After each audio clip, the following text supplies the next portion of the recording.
জানেন যে এই ব্যাপারটা যদি আমাদেরকে একটু ব্যাখ্যা করতেন যে পাকিস্তানের উপপ্রধানমন্ত্রী ও পররাষ্ট্রমন্ত্রী জনাব ইসাক দার বাংলাদেশ সফর করেছিলেন। সফর করার পরে আমরা সাধারণত দেখি যে পররাষ্ট্রমন্ত্রী লেভেলে যখন সফর করা হয় তখন কি বিষয়ে আলোচনা হবে বা কি বিষয়ে এটা ঠিক করা হবে সেটা মোটামুটিভাবে আগেই এগুলি ঠিকঠাক করা থাকে। কিন্তু এবারকার সংবাদ সম্মেলনে মানে যৌথ সংবাদ সম্মেলন আমি যদি নাও বলি পরপর বা সাইমালটেনিয়াস সংবাদ সম্মেলনে আমাদের পররাষ্ট্র উপদেষ্টার বলতে হলো যে অবশ্যই দ্বিমত আছে।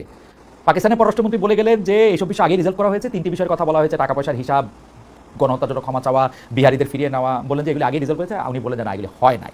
আমার মনে হয় যে ৭১ সালের বা মুক্তিযুদ্ধের পাশাপাশি আপনি অনেক ফেসবুকে স্ট্যাটাস দিচ্ছেন, আলোচনা করতেছেন, এই বিষয়টার ক্ষেত্রেও আমরা আসলে রাজনৈতিক দলগুলোর বিশেষ করে জামায়াতে ইসলামীর অবস্থানটাও আমরা জামায়াতে ইসলামী পরিষ্কার করবে কিনা যে এই প্রসঙ্গে জামায়াতে ইসলামী আসলে কি মনে করে যে পাকিস্তানের সাথে এই ইস্যুগুলি কি মীমাংসিত হয়েছে, মীমাংসিত করার কি আদৌ দরকার আছে নাকি মীমাংসিত হয় না, মানে আমাদের পররাষ্ট্র উপদেষ্টার পজিশনটা ঠিক। আমাকে ইনভাইট করার জন্য মনিয়াপা আছেন। তো আমার বোধ হয় যে এই প্রশ্নটাকে আমি তো আমার পার্সোনাল লেন্স থেকে বলি, আমি তো ধরেন যে জামাতের অফিসিয়াল লেন্স থেকে বলতে পারবো না, আমি মুখে পারবো না, আমার পার্সোনাল জায়গা থেকে আমি যেভাবে অবজার্ভ করি সেভাবে বলি। এখন 71টা আমাদের ইতিহাসে একটা ক্রিটিক্যাল জায়গা যে এটা এখন আমাদের জাতির মধ্যে ক্ষত রেখে দিচ্ছে, বিভিন্ন ধরনের ডিভাইডেশন, আন্ডারস্ট্যান্ডিং, পার্থক্য। এটা যেরকম করে বাংলাদেশের সাথে পাকিস্তানের পারস্পরিক সম্পর্কের ক্ষেত্রে এই ক্ষতটা আছে, আবার বাংলাদেশের অভ্যন্তরেও স্বাধীনতার পক্ষ বিপক্ষের জায়গা থেকে এই ক্ষতটা আছে। এই ক্ষতটা আমাদেরকে নিরাময়ের দিকে যেতে হবে এবং সেক্ষেত্রে সকল পক্ষকে দায়িত্বশীল ভূমিকা পালন করতে হবে।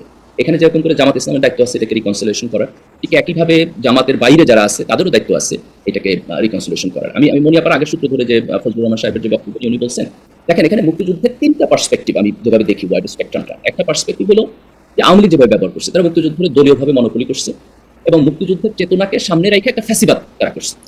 দেখেন আপনি শেখ মুজিবুর রহমান, উনি হচ্ছে আমাদের মুক্তিযুদ্ধের নেতা ছিলেন ইন সাম পার্সপেক্টিভ, যদি উনি যুদ্ধ করেন না, যুদ্ধের সময় ছিলেন না, কিন্তু ৭২ উনি যখন আসছেন সবাই ওনাকে নেতা মাইনা এই দেশের আপনার প্রাইম মিনিস্টার করছে, প্রেসিডেন্ট করছে।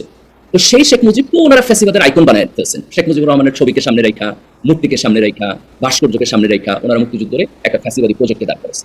তো আপনি তো এই ফ্যাসিবাদকে সমালোচনা না করে শুধু মুক্তিযুদ্ধের গ্লোরিফাই করতে পারবেন না, তাহলে তো ফ্যাসিবাদ আবার আসবে। তো এটা হচ্ছে একটা পার্সপেক্টিভ।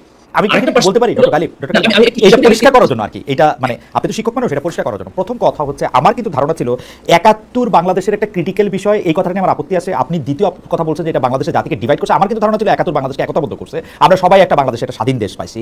২ নম্বর হচ্ছে যে আমি কিন্তু আপনার সাথে ১০০ ভাগ একমত, বিগত সরকার এই মুক্তিযুদ্ধকে নিয়ে ব্যবসা করছে, তারা একটা ফেসিবাদী কাঠামোতে কিছু মৌলিক আমি কি বলবো একটা দেবত্ব সৃষ্টি করতে চাইছে, যেটার বিপক্ষে আমরা ছিলাম। কিন্তু আমাদের খুব আশা ছিল এটা আমরা আওয়ামী লীগ থেকে মুক্ত করে আমরা সবাই মিলে মুক্তিযুদ্ধটাকে সেলিব্রেট করবো। কিন্তু এখানে কিন্তু আমরা আওয়ামী লীগের বয়ানটাকে আবার করতে দেখলাম, আওয়ামী লীগকে আঘাত করতে গিয়ে মুক্তিযুদ্ধকে আঘাত করা হচ্ছে।